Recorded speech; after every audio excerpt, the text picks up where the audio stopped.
Sorry, मैं इस समय लाइव आई हूँ, लेकिन मुझे आपसे बात करनी है, बहुत ज़रूरी है।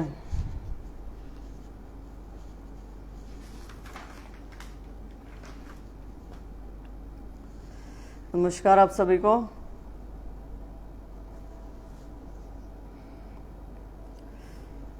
मेरी सबको राम राम, नमस्ते, गुड इवनिंग, गुड नाइट, सब कुछ है। आप लोग जुड़ जाइए, मुझे एक महत्वपूर्ण बात करनी है आप सबसे। सीईटी के रिगार्डिंग ही है ये, जो 41 प्रश्न कॉपी किए हैं ग्रुप नंबर 56 में, ग्रुप नंबर 57 के पेपर से, उसको लेकर है। आज मैं ये स्टार्ट कर रही हूँ, जो भी लोग लेटर जुड़ते हैं वो पीछे से देख लेंगे। आज मैं हरियाणा न्यूज़ चैनल पर एक पैनलिस्ट थी और चर्चा का विषय यही था कि 41 क्वेश्चन कॉपी किए हैं, उसको लेकर बहुत सारी राजनीति शुरू हो गई है।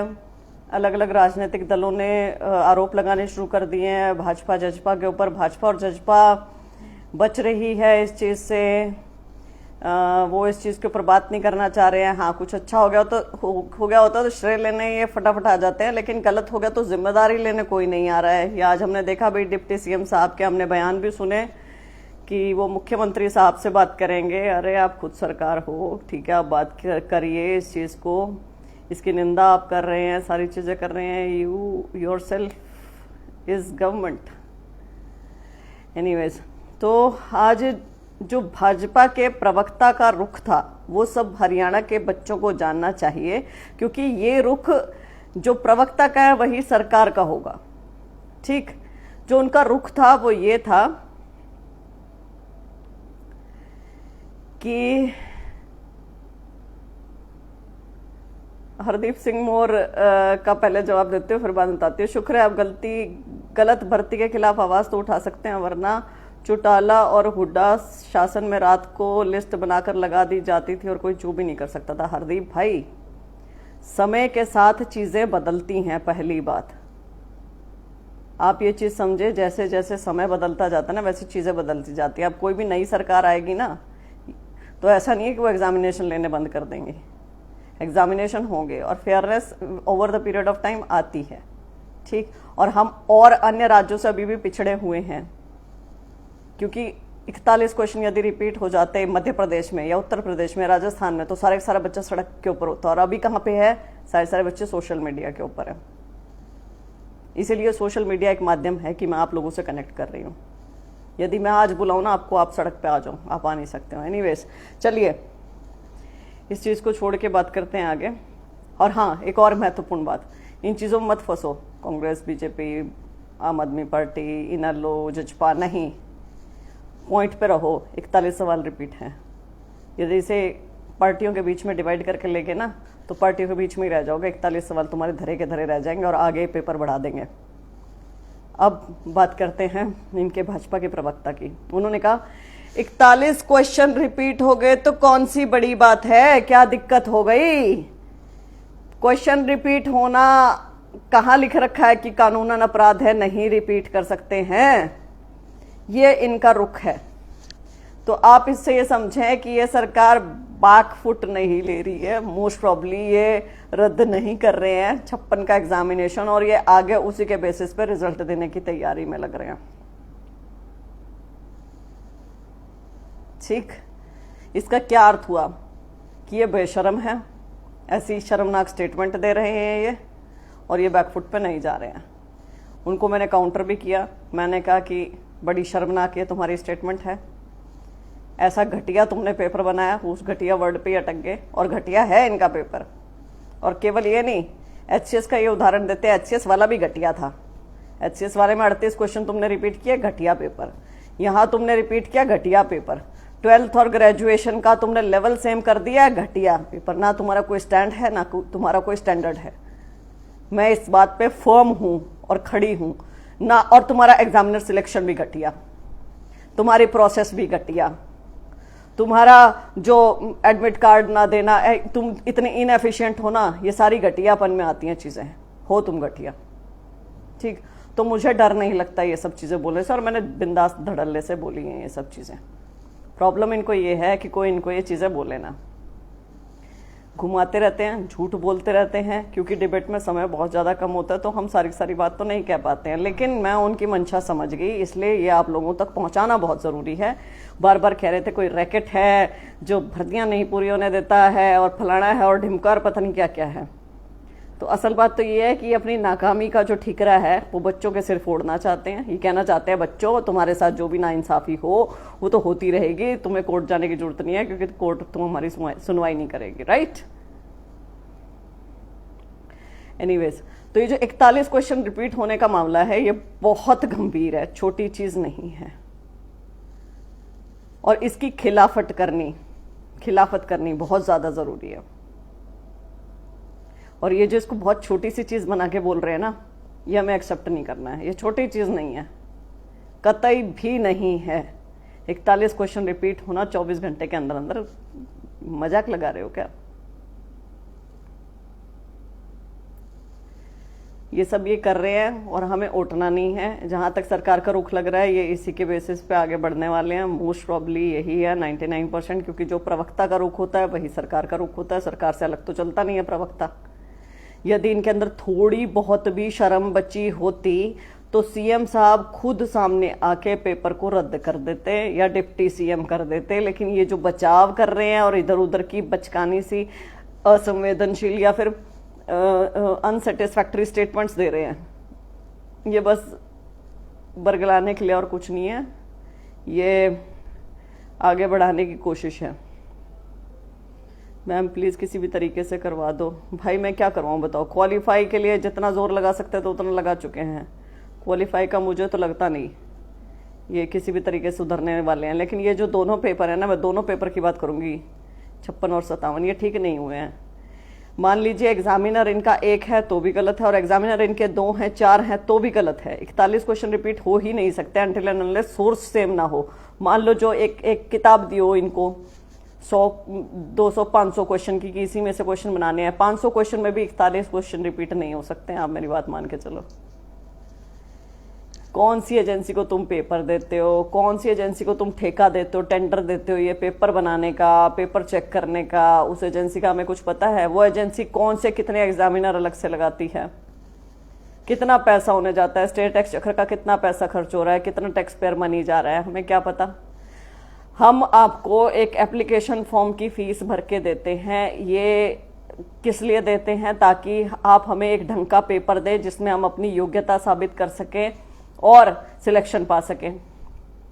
यदि आप एक ढंग का पेपर देने में ही अयोग्य हैं, वो नहीं बना पा रहे हैं आप ढंग से पेपर, तो हमारा भी अधिकार है कि हम आपको सीधा सीधा कहें कि आपने गलत किया है।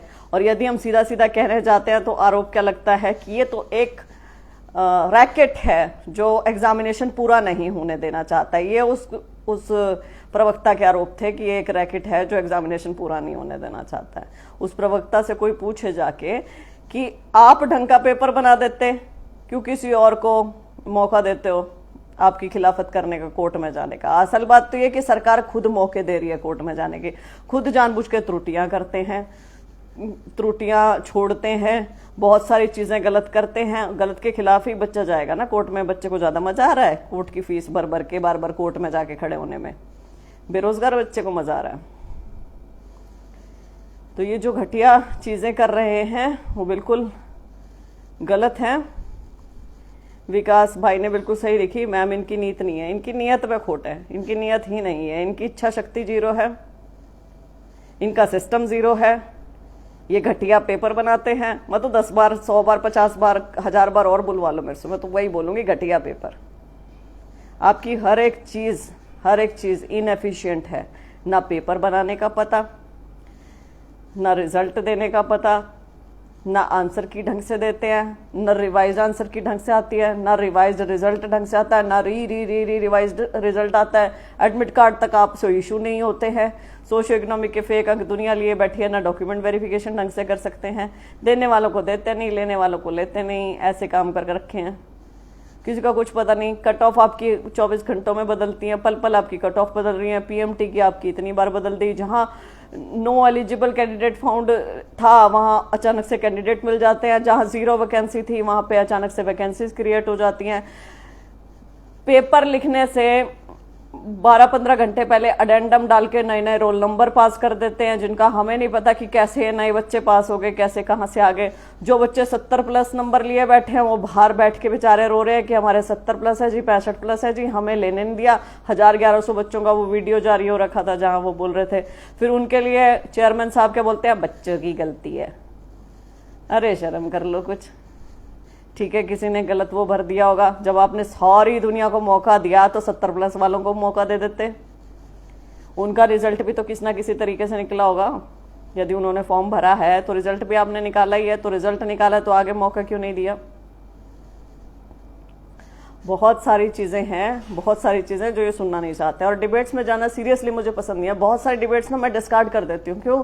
मुझे वो मजा ही नहीं आता है। वहां बीजेपी वाला बोलता रहता है हमने ये कारनामे कर दिए, कांग्रेस वाला बोलता है हमने ये कारनामे कर दिया, आम आदमी पार्टी बोलता है हमने पंजाब में इतनी नौकरियां दे दी, इनेलो वाले कुछ बोलते हैं, जज्बा वाले आते ही नहीं है, वो बेचारे तो क्या आएंगे।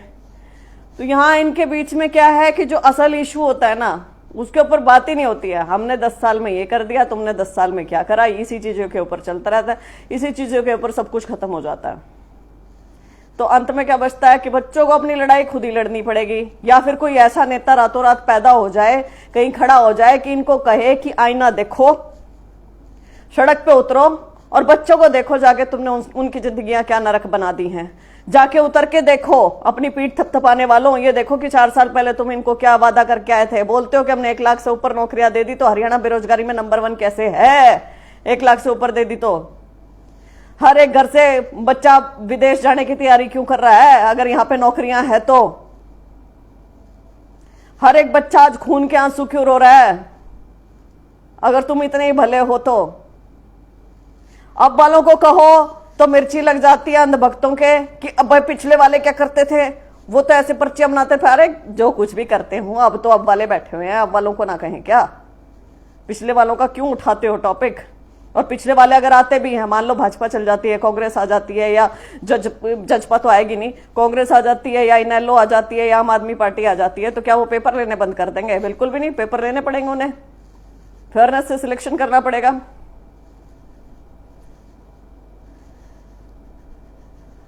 मत पढ़ो इनके बीच में।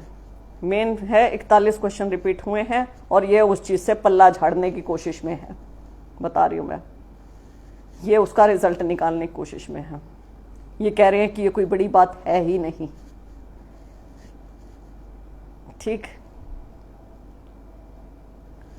अक्की कुमार, दुष्यंत चौटाला, हमने 12 बजे कोर्ट खुलवा दिया, हरियाणा पुलिस में कोर्ट नहीं खुले इनके। सही बात है, 12-12 बजे इन्होंने कोर्ट खुलवाई इस सीईटी के लिए। सीईटी के लिए खुलवाई है। सरकारी पैसे की किसको कितनी फिक्र होती है, जरा कोई सोच के बताए। किस चीज की फिक्र होती है? नो कमेंट्स, बोलूंगी नहीं। सरकार का पैसा, जनता का पैसा, किसी को फिक्र नहीं होती है जनता के पैसे की। हाँ, लेकिन और इतने ही न्यायप्रिय है तो हरियाणा पुलिस की भर्ती अटकी हुई है, ज्वाइनिंग अटकी हुई है आधे बच्चों की। फादरलेस वाले बच्चे बेचारे धक्के खा रहे हैं, पीजीटी संस्कृत वाले। अरे इतने सारे कोर्ट में केसेस पेंडिंग है, जहां सरकार के रिप्लाई की जरूरत है वहां नहीं करा आपने रिप्लाई जाके। यहां जहां बच्चे कह रहे हैं कि एडमिट कार्ड नहीं है जी, फिर भी पेपर करवाया। सोशियो इकोनॉमिक के अंक फेक है जी, फिर भी पेपर करवाया। अरे सोशियो इकोनॉमिक के अंक गलत जोड़ रखे हैं जी, फिर भी पेपर करवाया। सोशियो इकोनॉमिक के अंक मेरे नहीं जोड़े जी, फिर भी पेपर करवाया। अरे दिव्यांगजनों के बेचारों की सबकी एक ही कट ऑफ दे रखी है, फिर भी पेपर करवाया। हर एक चीज में पेपर करवाया इन्होंने। इतनी जल्दी क्यों थी पेपर करवाने की? पेपर एलपीए में जज साहब ने बोला भी पेपर करवा लो लेकिन रिजल्ट नहीं दे सकते। हाँ जी, फिर भी पेपर करवाया। बहन 4 साल में अलग अलग भर्ती होती तो सबको मौका मिलता। ये सही बात है, आप सही लिख रहे हो भूपी भाई। ये कह रहे 4 साल में अगर अलग अलग भर्ती होती तो सबको मौका मिलता, एक में नहीं तो दूसरे में ट्राई कर लेते। ये बहुत सही था। क्यों? इसमें ना बच्चे 4 साल तक जो पढ़ रहे थे उनको एक आस थी कि ये वाला पेपर नहीं तो चलो ग्राम सचिव वाला नहीं तो पटवारी दे देते हैं, कैनाल पटवारी दे देते हैं, एलएम दे देते हैं, ऐसे अलग अलग पेपर में बैठ जाते हैं। सेंस ऑफ एक वो भी रहता, आप बिजी हैं और आप पढ़ रहे हैं, आप आज इस पेपर के लिए पढ़ रहे हैं, 2 महीने बाद दूसरा है, 3 महीने बाद दूसरा है, तीसरा है, ऐसे आप करते रहते तैयारी। अभी क्या करा, एक ही बारी में एक झटके में सबको बाहर। अगर इनकी मंशा हर एक बच्चे को, हर एक युवा को रोजगार मिले, यह होती तो पिछले 4 साल में भी पेपर होते, लेकिन नहीं हुए। इनकी मंशा साफ है। जो 2018 में 18,000 ग्रुप डी का याद है हुआ था सिलेक्शन, और एकदम से सरकार सत्ता में आ गई थी, उसे रिपीट करने का इनका मन है। प्रदीप सनसनीवाल लिख रहे हैं, बेबी सेंटर के अंदर बच्चों को बिना चेकिंग के जाने दे रहे थे और कमरे के अंदर भी बच्चे एक दूसरे से पूछ पूछ के प्रश्न कर रहे थे। तो ये घोटाले ही है, और क्या है, और कुछ नहीं है। खैर, मेरा मकसद जो अब लाइव आने का था वो यही था। मैं पूरे दिन बिजी चलती हूँ भाई, अब मुझे थोड़ा सा मौका मिलता है। आज मैंने कर ली डिबेट तो मुझे पता चल गया इनके मन में क्या है। इनके मन में इसको रद्द करना नहीं है बिल्कुल भी। ये सारे जितने बाहर भाषण दे रहे हैं सारे ड्रामे हैं इनके, कोई ये रद्द नहीं करना चाहते। इनका प्रवक्ता खुद छाती चौड़ी करके कॉलर ऊंचा करके बोल रहा है कि 41 प्रश्न रिपीट हो गए तो क्या हो गया, उसके लिए तो ये नॉर्मल सी बात है। जब ये प्रश्न किया गया उनसे कि 12वीं और ग्रेजुएशन का लेवल कुछ ना कुछ तो अलग होता होगा, तो उन्होंने कहा अच्छा जी 12वीं के लिए लाल किला और ग्रेजुएशन के लिए लाल किला दोनों के लिए अलग अलग जगह हो जाएगा क्या, दिल्ली में ही होगा। ये बेशर्मी भरा उत्तर था। ये क्यों कहूंगी मैं बेशर्मी भरा था, क्योंकि 12वीं के लिए प्रश्न आप पूछ सकते हो लाल किला कहाँ है, ग्रेजुएशन के लिए नहीं पूछ पाओगे। हालांकि 12वीं का भी स्टैंडर्ड इससे ऊंचा है। हाँ, तो प्रश्नों का स्टैंडर्ड कुछ तो चेंज करना पड़ेगा ना, राइट। लेकिन नहीं, ये है निरे घमंडी, बेशरम, हठधर्मी, मतलब चुन चुन के शब्द जो आप सोच सकते हैं ये वो सब है। इन्हें कुछ नहीं लेना देना, ये युवा विरोधी हैं। इनके दिमाग में एक चीज है कि इन्होंने 1,10,000 नौकरियां दे दी, इनका काम निपट गया बस, और कुछ नहीं। वो 1,10,000 नौकरियों के ऊपर यदि श्वेत पत्र हम जारी करने के लिए कहें कि आप कीजिए और आप बताइए, तो ये वो भी नहीं कर सकते। I am sure about it. सब बच्चों के मजे ले रहे हैं, बस एफबी पर ही बोल रहे हैं, करने को कोई कुछ तैयार नहीं है। विकास सांगवान सभी बच्चों के मजे ले रहे हैं। अच्छा भाई विकास, जब बुलाया था मैंने कि चलो मेरे साथ 40 किलोमीटर, आप सबसे आगे चल रहे थे, मेरे साथ साथ चल रहे थे, मेरे आगे चल रहे थे तिरंगा पकड़ के। शर्म आनी चाहिए तुम्हें, ठीक। पहले दिन से लेके आज तक भी तुम्हारे साथ खड़ी हूं बराबर में। एफबी से लेके जहां जहां जिन अधिकारियों तक हो सकता है वहां जाकर, जहां जहां जिन नेताओं से हो रखा है वहां पहुंचकर, सड़क से लेके हर एक जगह पर तुम्हारी लड़ाई लड़ी है। लेकिन फिर तुम जैसे लोग असंतुष्ट इंसान हो। बहरहाल मुझे बस आपको बताना था कि ये लोग, इन लोगों का स्टैंड क्या है वो मैं आपको बता चुकी हूँ। उसी हिसाब से तैयारी करनी है। जितना हो सकेगा मैं अपनी ओर से इन तक ये मैसेज पहुंचाऊंगी, बात पहुंचाऊंगी, सीधे रखती रहूंगी। मुझे डर नहीं लगता। मैं दोबारा 13 14 1000 12 रिपीट करने के लिए तैयार हूँ कि इनका घटिया पेपर है, इनका स्टैंडर्ड घटिया, ना स्टैंड है, ना स्टैंडर्ड है, ना कुछ है। इनएफिशिएंट या धरके हैं, इनएफिशिएंट टू द कोर। तो इसकी लड़ाई लड़नी पड़ेगी। ये पेपर ऐसे नहीं, इसके बेसिस पर रिजल्ट नहीं आ सकता है। यदि आ रहा है तो गदर मच गया भाई हरियाणा में, ठीक।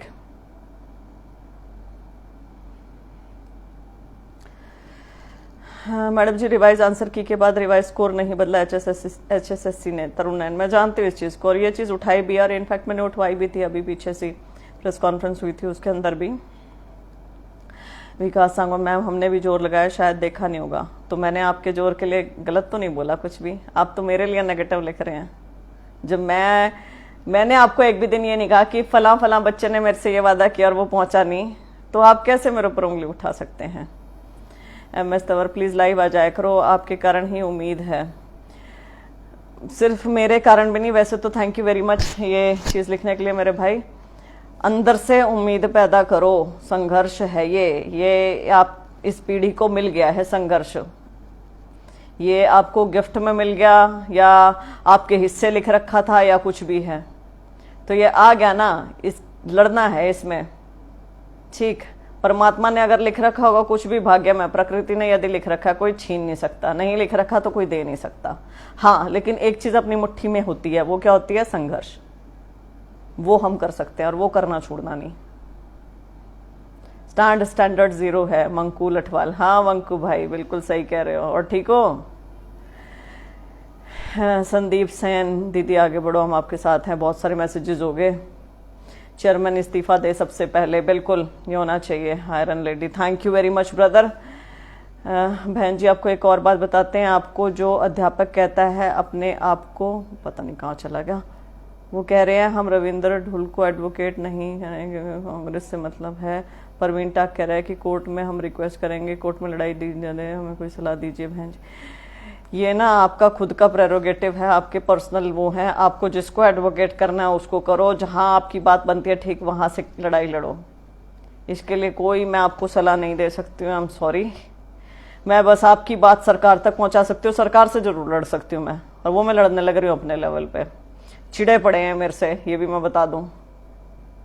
और चिढ़ता को किससे है? जो कोई इंसान सच्चा हो ना, जो सीधी साफ बात बोलता है, उससे हर कोई चिढ़ता ही है। इन्होंने गलती कर रखी है, मैं मुंह पे बोल देती हूँ गलती कर रखी है। चिकनी चुपड़ी बात मुझे करनी नहीं आती कि देखिए जी आपने गलती कर रखी है, ऐसे मुझसे नहीं कहा जाएगा। गलती कर रखी है ठोक बजा के बोलती हूँ कि हाँ गलती कर रखी है, और आपका एग्जामिनर सिलेक्शन 0 है, और हर बार एग्जामिनर सिलेक्शन 0 नहीं हो सकता। मैं ये नहीं कहती, मैं इनको इनएफिशिएंसी का डाउट भी नहीं देती हूँ, मैं सीधे कहती हूँ स्कैम है तुम्हारा। क्यों? क्योंकि एक बार हो जाता है, 2 बार हो जाता है, 10 बार हो जाता है, 50 100 बार नहीं होता है भाई, 1000 बार नहीं होता है। या अगर बार बार हो रहा है तो तुम गुनहगार हो, तो ये गलती नहीं है, ये गुनाह है। ठीक, चलिए ऑल द बेस्ट, शुभ रात्रि। इनका स्टैंड मैंने आपको बता दिया है, अपनी कमर कस लो बस। Good night.